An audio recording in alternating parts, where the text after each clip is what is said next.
Why your fearful avoidant ex turned hostile and deactivated out of their relationship. We're going to explore this topic in this video, so definitely stick around. Hi, I'm Katya Morozova. I'm a personal and relationship coach, and I help people overcome heartbreak. I help them understand themselves and their relationships using attachment theory. If that sounds interesting to you, then definitely subscribe to my channel. I'm also the founder of KatyaMorozova.me.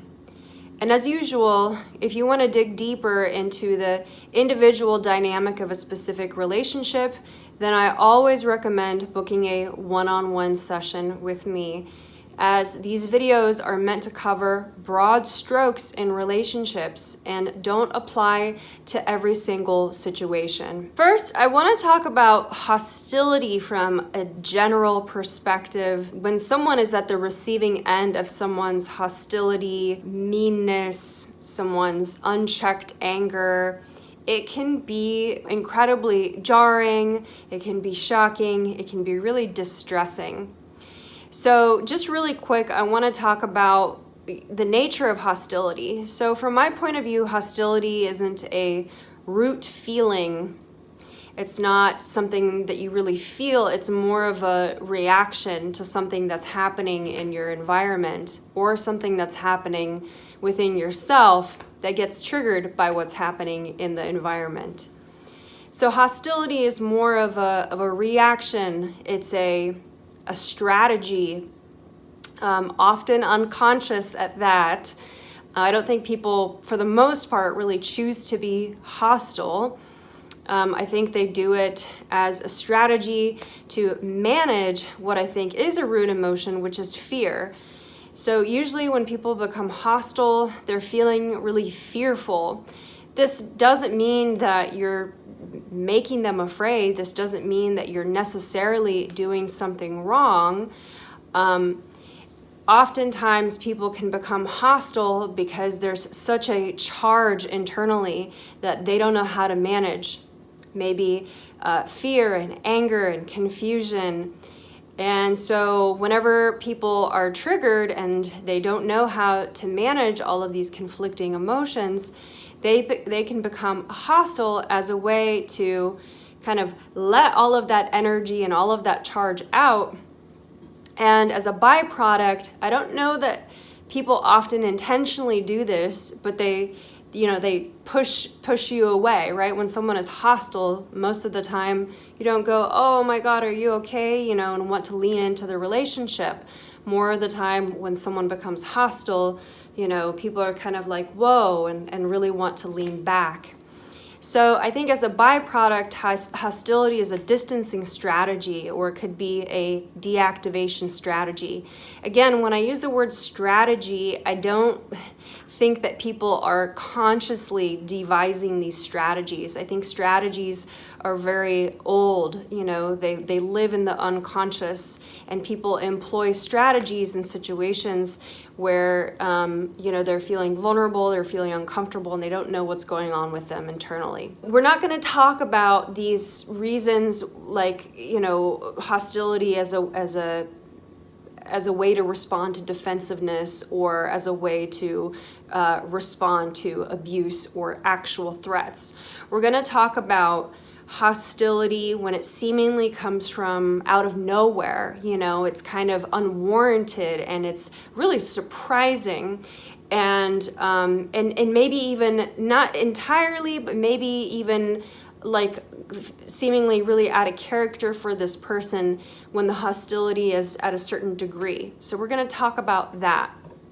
So here, in order to do that, we have to back out of the relationship and kind of back up in time a little bit.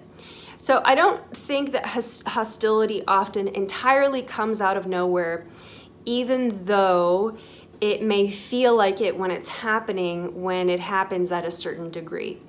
So I think that before that happens, a warning sign before that hostility is often the opposite of hostility. It is, idealization. So if someone is early on really idealizing you, idealizing the relationship, really being incredibly doting in the relationship, to a really high degree.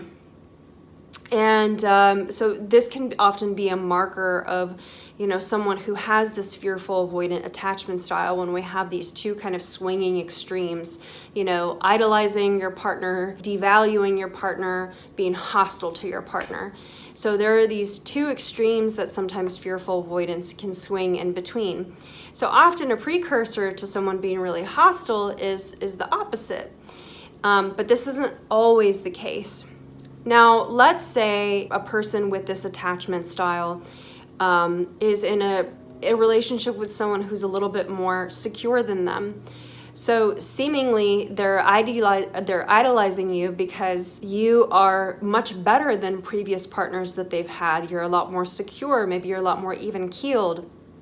And so seemingly this is like a really good thing. The challenge with that is, if you have someone with an insecure attachment style who isn't used to that, it can be really difficult to stay in a relationship that actually feels good and comfortable and more secure. It feels like, to an FA, like a mirror is being held up to them. So if they are no longer the more secure partner who is, in some kind of maybe abusive relationship or really toxic or unhealthy relationship, where they get to have, let's say, more of the power or the control, then they'll instead, and now they're in a relationship where they're seemingly the more chaotic or unstable partner, it can be very uncomfortable to be in a relationship where then the light or the mirror is being, shined on you,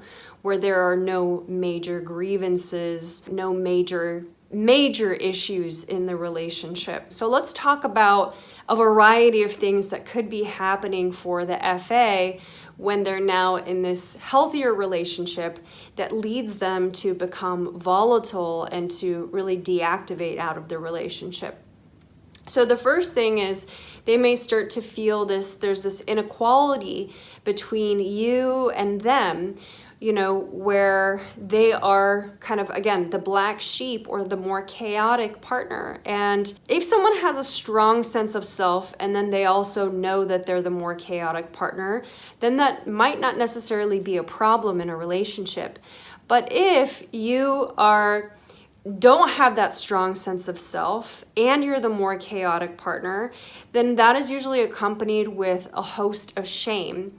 And when we have a lot of unprocessed shame, it can lead us to be very reactive, easily triggered, really uncomfortable in the relationship. If we don't know what to do with that shame, then we're kind of living in it all of the time. Another thing that could be going on is, so then if there are no major grievances, there are still communications and needs that people have in a relationship. And in a more secure relationship, then you may start to get connected with those needs that are there now that you don't have major complaints that are in some ways easier to communicate. So you start to get connected with your own needs, and that can be a really uncomfortable process for a person who has an insecure attachment style. Very, very uncomfortable to learn how to communicate directly, to learn how to connect to your own needs. And so, oftentimes someone with this attachment style can really stuff all of that, write it off, or think that they're going to get rejected for communicating these things. This particular piece is also common with people who have the anxious, preoccupied attachment style. And so all of that stuff just kind of like lives inside and eventually has to go somewhere. Another thing, and we touched on this, is this constant connection to this shaky sense of self. If I'm in a relationship and I'm constantly feeling ashamed and I don't know what to do with that shame, and I don't know what to do with this view of myself that I keep coming up against in this relationship, and let's say I'm not working on myself, I'm not going to see a therapist or doing anything like that, then sometimes it's easier for me to leave the relationship than to deal with myself. All of these things can then leave someone with a fearful avoidant attachment style to be living in a trap of their own making. There are some solutions to, these challenges, which is, maybe some self-introspection, learning how to communicate directly, and these types of things. But if all of that feels too vulnerable, if all of that is clouded, in shame, then it's going to be really difficult for me to really connect to that and work on those things. So what do? Well, and then I will start to make maybe assumptions about my partner. I'll start to demonize my partner or devalue my partner to kind of manage all of these ways that I'm maybe even feeling about myself. And then that might lead me to this volatility, this boiling point. It's interesting that the volatility is often communicated outward and pointed outward, but it's often their own feelings about themselves. There's their own inability to deal with themselves that